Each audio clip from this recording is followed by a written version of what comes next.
Аймактык этностук турмуш рубрикабыздын бул чыгарылышында Кыргызстандагы кыргыз эли тууралуу кенен баяндайбыз. Этностук турмуш көрсөтүүсү Сорос Кыргызстан фондунун маалымат эркиндиги тарабынан каржыланган. Кыргызстанда 100дөн ашык улуттун өкүлдөрү жашайт. Алардын кыргыз жергесине келүү тарыхы ар кандай окуяларды камтыйт. Көпчүлүгү согуш учурунда көчүрүлгөн. Ушундай оор кырдаалда кучак жайып тосуп алган, бир туугандай мамиле кылган кыргыз элинин кең пейилдиги эң негизги өзгөчөлүктөргө киргендигин айгинелеп турат. Анда эмесе улуу кыргыз элинин тарыхы тууралуу учкай маалыматка көз жүгүртөбүз. Кыргыздардын түпкү тарыхы хун дооруна байланышкан. Байыркы кыргыздар болжол менен Чыгыш Теңир тоонун Манас дарыясынын жанында жайгашкан. Кийинчерээк биздин замандагы 5-кылымда алардын бөлүгү Энесайга, башкача айтканда Түштүк Сибирге журт которуп, мындан 6-кылымдан 12-кылымдарда Энесай кыргыз кагандыгын негиздеп өнүктүрүшкөн. Алардын айрым бөлүктөрү 1-кылымдын ортосунан тартып кайрадан Теңир тоо аймагында, жанагы тарыхый коңшулаш аймакта, азыркы Монголиянын түштүк батышында, учурдагы Кызыл көл аймагында жайгашкан. Кыргыздардын байырлаган жерлери тууралуу тарыхчы Кыяз Молдокасымов кененирээк ачыктады. Биздин заманга чейинки 2001-жылдан башталат да.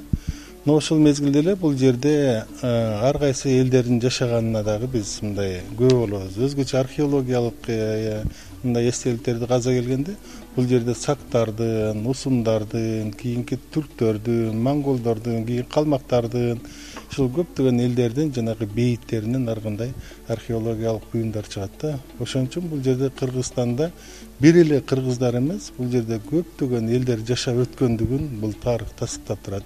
Ал эми негизги кийинки кылымдарда бул жерде мекендеп, ушул жерде өзүнүн мекени катары сактап, коргоп, ушинтип келген бул кыргыздар болгон. Кыргыздардын тегерегинде башка элдер кийин улам келип отурган. Мисалы үчүн 19-кылымдын аягындагы эл каттоо боюнча бул жерде саналуу эле элдер болгон. Мына 19-кылымдын 50-жылдарына чейин бул жерлерде калмактардан, өзбектерден, уйгурлардын, аны кашкарлык деп койгон, анан кыргыздар, мына ушундай тажиктер, саналуу эле элдер жашаган. Андан кийин мына 19-кылымдын 2-жарымынан баштап Орусия империясынан татарлар көчүп келе баштады. Орустар, украиндар, белорустар жана башка улуттун өкүлдөрү акырындап келе баштады.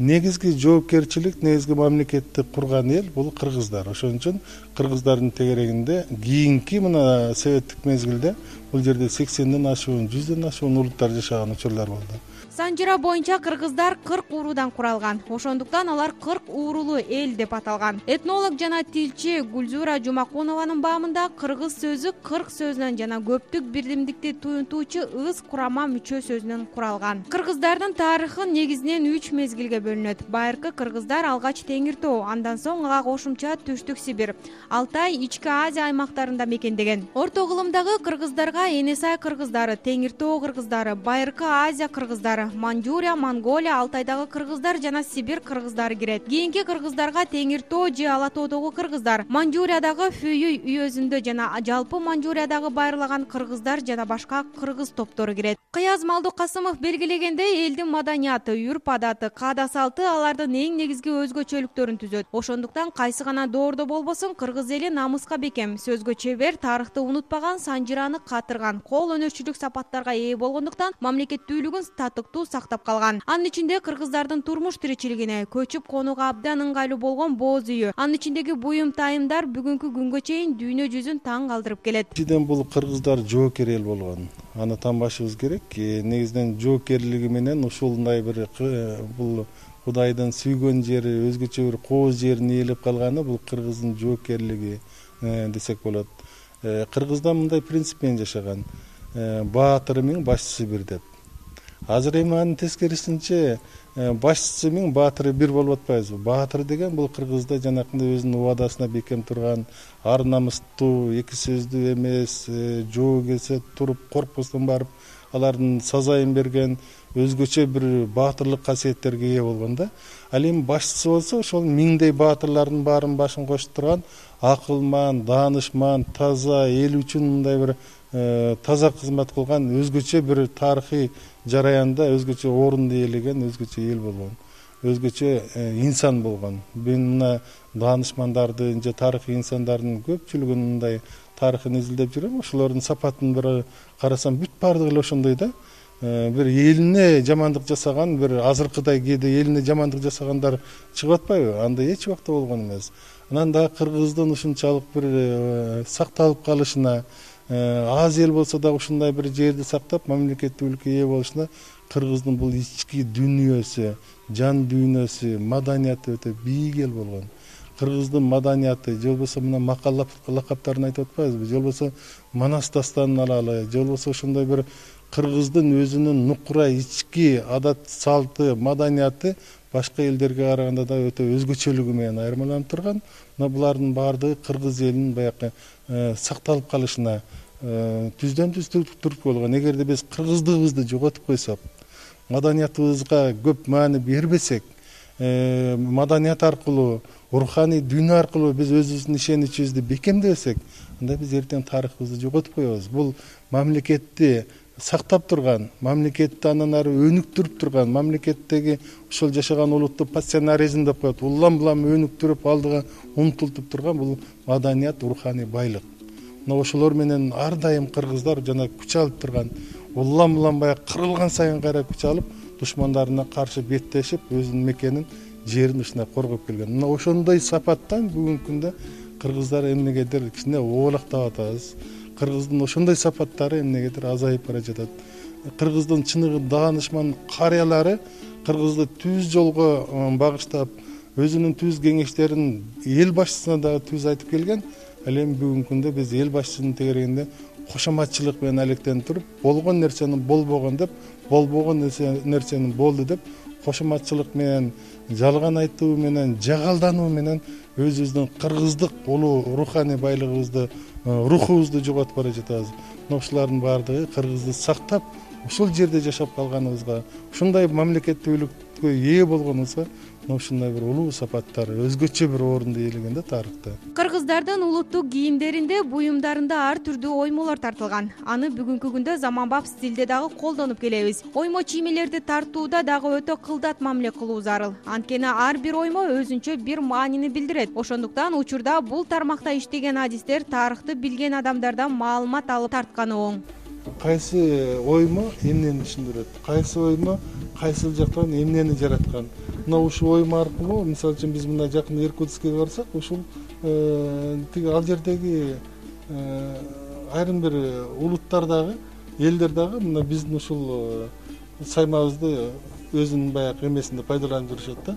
Бул чыныгы баягы кыргыздарга тиешелүү мына Кошкор башы. Муну көрсөм, неме Манас айтып аткан Манастын элестете берем да. Ооба, бул жагынан мындай караганда, мына тебете кийген, Манасты колун жазып алтырып мына айткан, андай кабыл алсак да болот.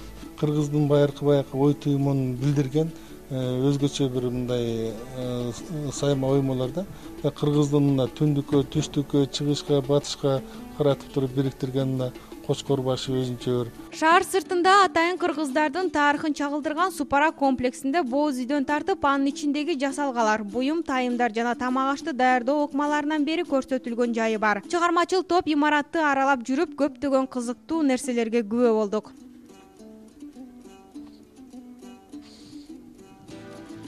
Кыз келиндер буудайды казанга ушундай негизде куурушкан.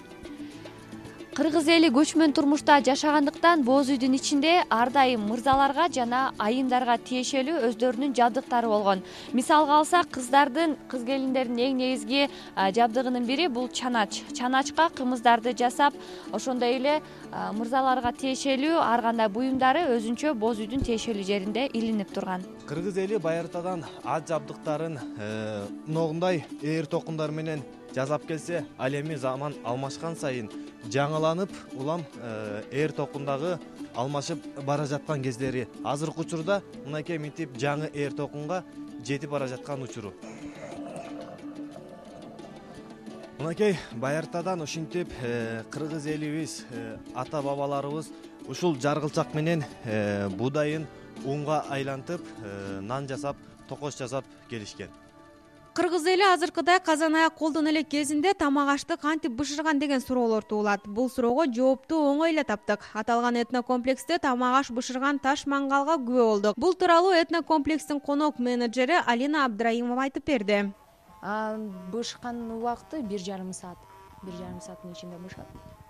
Тамакты койгонго чейин бул жакта биринчи ысытат деп эң ысытат 1 сааттай 1,5 саат 45 мүнөттөй болот да. Негизи деген бул ысыганда 500-300 градуска чейин ысыкты эметет да, анан кийин ошондон кийин уже бышырса болот. Бул деген негизи бул таштын аты сланец. Буну деген самырдан алып келген, муну чисто экологический продукт деп айтып коет да. Кыргыз эли өзүнүн өткөндөгүсү менен сыймыктанууга толук укуктуу. Орто Азиянын эң байыркы урууларынын бири катарында ал маданият менен искусствонун көптөгөн шедеврлерин калтырган. Кыргыздын каада салттары, макал лакаптары, санжырасы, ууз чеберчилиги, устачылыгы деги койчу күнүмдүк иш аракеттеринин баары чоң философияны камтыйт. Глобалдашуу адамзаттын бир арага алып келген күндө дагы улуттук өзгөчөлүктөр кыргыздын улуулугун, сулуулугун ар дайым даңазалап турат. Кыргыз этноними 2200 жылдан бери белгилүү. Ал арада кыргыздын баатырлары, улуу тарыхый инсандар мекенди бекем коргоп, урпактарына бекем өткөрүп берди. Ал эми учурдагы Кыргызстанды келечек муунга өткөрүү ар бир жарандын өз колунда.